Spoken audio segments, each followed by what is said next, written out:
ఇటీవల విజయ్ హజారే ట్రోఫీ 2025-26లో యువ సంచలనం వైభవ్ సూర్యవంశీ చరిత్ర సృష్టించిన విషయం తెలిసిందే.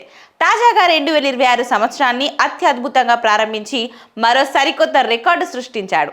దక్షిణాఫ్రికాతో 3 యూత్ వన్డే సిరీస్లో భాగంగా బెనోనీ వేదికగా జరిగిన రెండో మ్యాచ్లో కేవలం 15 బంతుల్లోనే హాఫ్ సెంచరీ బాదాడు.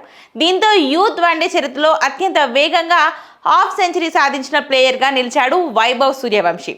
యూత్ వన్డేలో ఫాస్టెస్ట్ హాఫ్ సెంచరీ ఇప్పటి వరకు team India star batter Rishabh Pant పేరు మీద ఉండేది. దాదాపు 8 ఏళ్లు ఈ రికార్డు ఎవరూ ఛేదించలేకపోయారు. పంత్ 2016 అండర్-19 ప్రపంచ కప్లో ఢాకా వేదికగా నేపాల్తో జరిగిన మ్యాచ్లో కేవలం 18 బంతుల్లోనే హాఫ్ సెంచరీ సాధించాడు.